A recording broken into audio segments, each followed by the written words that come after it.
Bonjour les zigzaggeurs, on se retrouve aujourd'hui dans une nouvelle vidéo, comme vous pouvez le constater sur la surjeteuse.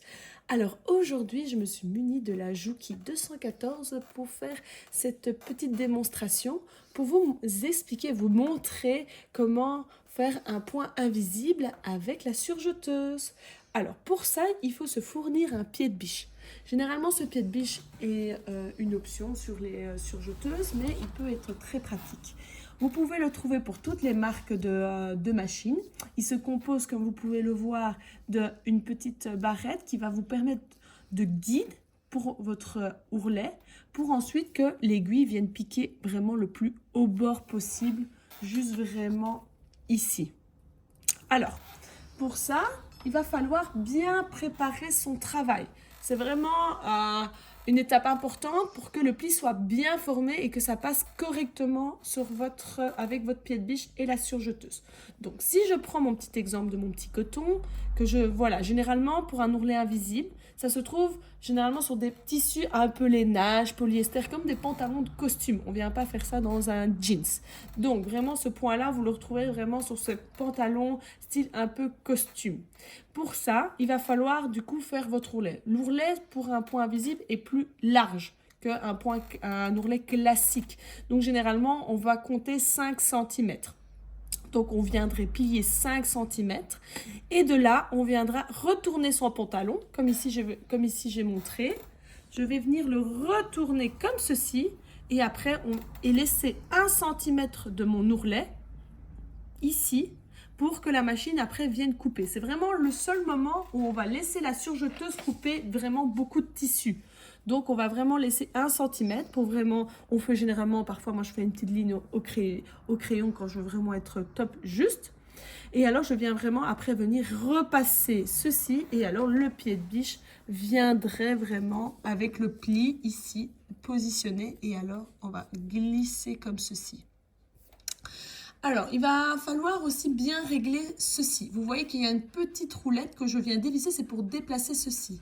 Ici, je ne vais pas le faire parce que j'ai déjà bien réglé mon pied de biche pour que l'aiguille aille au plus au bord de mon pli.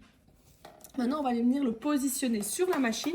Alors, pour le positionnement de la machine, on va simplement, comme presque toute surjeteuse, je viendrai simplement remettre la petite tige ici qui permet de presser mon pied de biche et le mettre bien en dessous.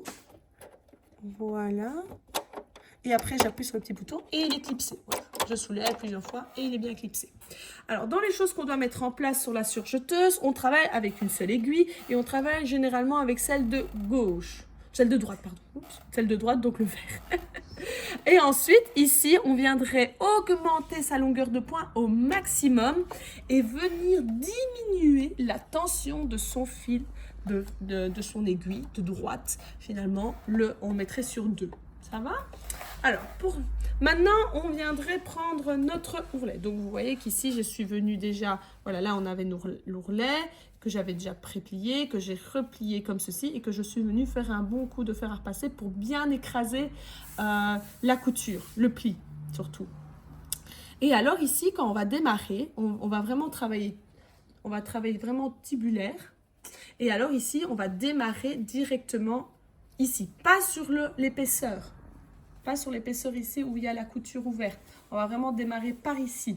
Et alors, on va vraiment venir venir en biais pour couper légèrement ici et puis se mettre correctement pour faire tout l'ourlet.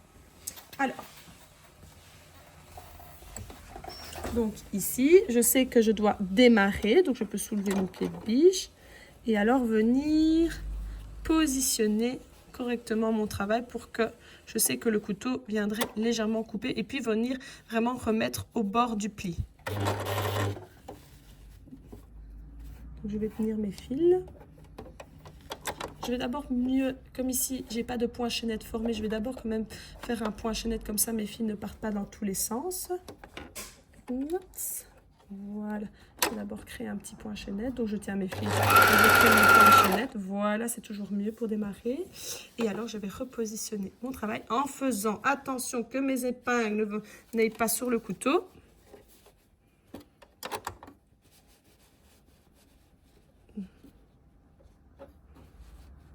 Voilà.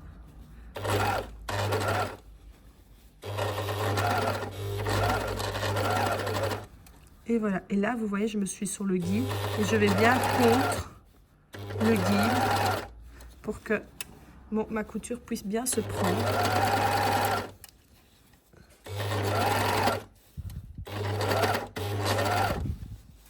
Et alors là, ici, j'arrive sur l'épaisseur. Là, ici, le seul but, c'est de bien garder sa lignée au niveau de son pli avec son guide, comme il y a la petite épaisseur et que ça surlève le guide.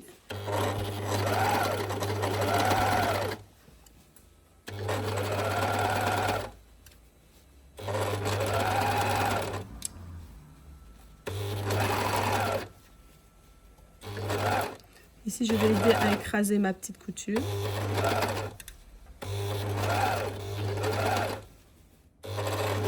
Et là, vous voyez, on revient sur l'endroit où j'avais recommencé et je vais repiquer quelques points vraiment. Et après, je suis bon et je ressors. Voilà. Et après, je laisse bien sûr un point chaînette pour faire un nœud. Et maintenant, on va vérifier ce que ça donne. Donc, j'enlève mes petites épingles. Vous avez vu, je les ai épinglées comme ceci pour pas qu'ils me dérangent et que ça vienne mettre sur le couteau.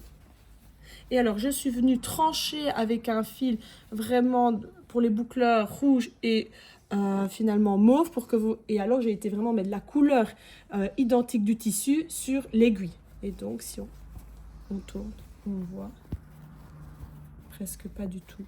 Donc, bien sûr, il restera toujours un petit point parce que sinon, ça va se défaire.